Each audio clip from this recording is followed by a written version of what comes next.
Good morning विद्यार्थी मित्रों। कक्षा 11 विषय भूगोल पाठ 5 महाद्वीप और महासागर। पिछले वीडियो में हमने पढ़ा था कि प्लेटों की मोटाई जो है वो 47 किलोमीटर या उससे भी अधिक होनी चाहिए, क्योंकि महाद्वीपों की औसत मोटाई 40 किलोमीटर और समुद्र तल की मोटाई 7 किलोमीटर है। एक अनुमान के अनुसार प्लेट की मोटाई जो है वो समुद्री विस्तार के नीचे 70 किलोमीटर से लेकर महाद्वीपों के नीचे 150 किलोमीटर तक होनी चाहिए। ये ऐसा अनुमान है। ये जो प्लेटें खिसकी, इसका उदाहरण मृत्य या सक्रिय ज्वालामुखी श्रेणी है। ऐसा माना जाता है कि एस्थेनोस्फीयर में पैदा हुई उष्णांता नयन की धारा प्लेटों को गतिशील रखती है। मेंटल में अतिशय गर्मी यानी गर्म भाग आया हुआ है, जो ज्वालामुखी के उद्भव का स्रोत है। क्योंकि हमने देखा है कि ज्वालामुखी के अंदर से गर्म लावा बाहर आता है, यानी पृथ्वी के अंदर की जो अतिशय गर्मी है या मेंटल भाग की जो गर्मी है वो ज्वालामुखी के जरिए बाहर आती है। खिसकती हुई प्लेटों पर स्थित ज्वालामुखी अत्यंत गर्म केंद्र भागों से दूर खसक जाने के कारण निष्क्रिय ज्वालामुखी की रचना होती है। कुछ भूगोलवेताओं ने प्लेटों यानी भूतत्तियों की खिसकने की क्रिया के लिए उष्णायंत नयन धाराओं को कारणभूत नहीं मानते, यानी उनका ऐसा मानना है कि ये धाराएं उसमें कोई भी भाग नहीं देती, यानी खिसकने के लिए कोई भी कारण ऐसा नहीं है कि जिसे ये कहा जा सकता है कि उष्णायंत की जो धाराएं हैं उनकी वजह से ये प्लेटें खिसक रही हैं। उनके मतानुसार मिश्रावरण में स्थित मैग्मा समुद्र तल की दरारों द्वारा बाहर आकर एक नवीनतम समुद्र तल की रचना करते हैं। लावा के धक्के के कारण उस ढाल की दिशा में सरकते हैं। नए समुद्र तल सरकती हुई पट्टे का कार्य करती है। उसके ऊपर प्लेटें यानी जो भूतत्तियां हैं वो सरकती हुई सीढ़ी की तरह अत्यंत मंद गति से खिसकती हैं। यानी यहाँ पे ये चीज बताने की कोशिश की गई है कि जो प्लेटें धीरे धीरे खसकी एक दूसरे से दूर, प्लेटों का अर्थ खंडों से लिया है। हमने ऊपर पढ़ा कि 7 खंडों की प्लेटों के नाम दिए हैं। ऊपर देखा हम लोगों ने मुख्य रूप से 7 प्लेटें यानी भूतत्तियां, ये 7 प्लेटें थी। ये सातों प्लेटें एक दूसरे से दूर खसकती थी। तो कई विद्वानों ने इसके लिए अलग अलग कारण दिए। किसी ने ज्वालामुखी माना है, किसी ने पृथ्वी के अंदर की गर्मी, और किसी किसी का मानना है कि इनके कारण नहीं, जो लावा जमीन के अंदर से निकलता है उनकी वजह से धीरे धीरे मंद गति से ये प्लेटें खसकती हैं।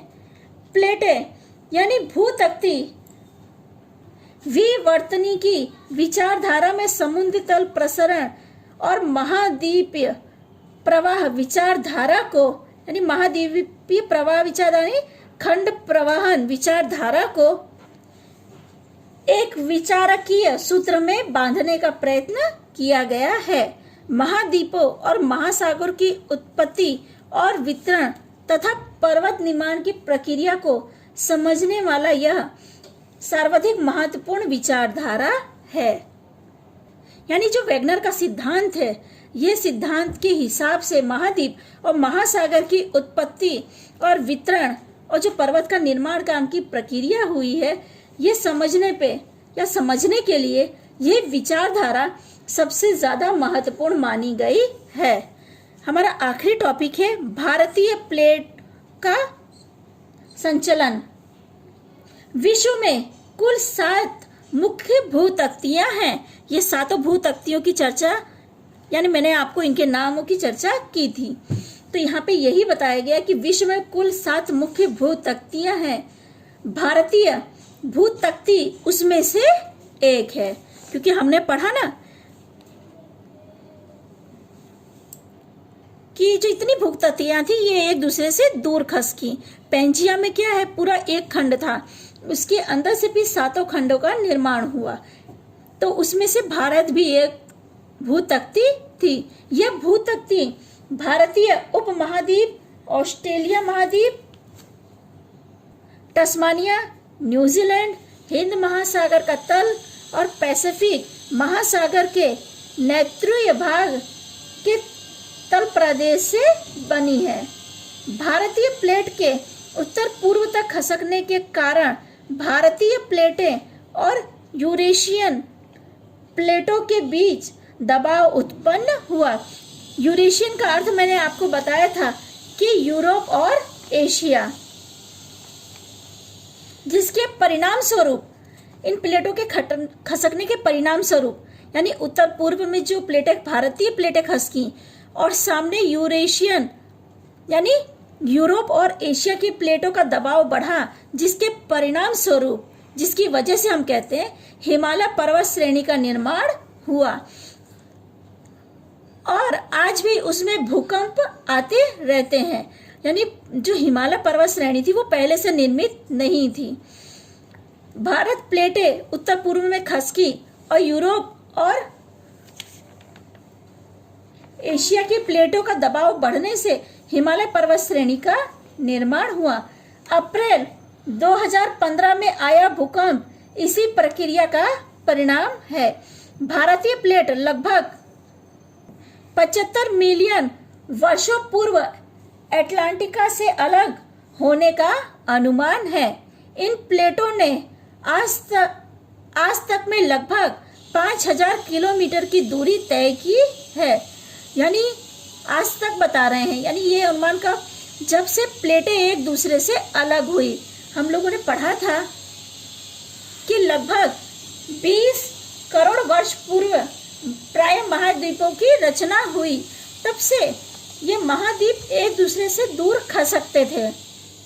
यानी बताया गया है कि प्लेटों ने आज तक लगभग 5000 किलोमीटर की दूरी तय की है, ऐसा माना गया है। भारतीय प्लेटों के उत्तर में हिमालय पर्वत तथा पश्चिम और दक्षिण में हिंद महासागर में जलमग्न पर्वतमालाएं आई हुई हैं। हिंद महासागर के तल में, जिसमें एक है 19 ईस्ट श्रृंखला और दूसरी है मैस्कारिन श्रृंखला आई हुई है। ये श्रृंखलाएं वैश्विक ज्वालामुखी पट्टे में शाखा रूप में है। यानी इस पाठ में हमने ये सब जानकारी प्राप्त की कि वैगनर ने जो सिद्धांत दिया कि पहले ये सारे खंड इकट्ठा थे, यानी सिर्फ एक ही खंड था, उसमें से सारे खंडों का निर्माण हुआ। 7 खंडों में प्लेटें बटी और 20 उपखंडों में विभाजन हुआ उनका। यानी अलग अलग ये सारी प्लेटें बटी, यानी ये सारे भाग अलग अलग हुए। अगर आज हम इन भागों को इकट्ठा करें तो ये सारे भाग को अगर व्यवस्थित इकट्ठा करके जमाने की कोशिश किया जाए या नक्शे में इन्हें बैठाने की कोशिश किया जाए तो ये सभी के सभी एक ही भाग से अलग अलग हुए हैं, ऐसा आपको पता चलेगा। आप लोग अपनी बुक में आकृति 5.2 देखिए तो उसमें सारे भाग पहले इकट्ठा हैं, फिर सभी भागों का विभाजन हुआ है। उससे आपको पता चलेगा कि वैगनर ने जो विचारधारा प्रस्तुत की किसी हद तक वो विचारधारा सही भी है। ठीक है विद्यार्थी मित्रों, इसी के साथ हमारा ये पाठ पूरा होता है।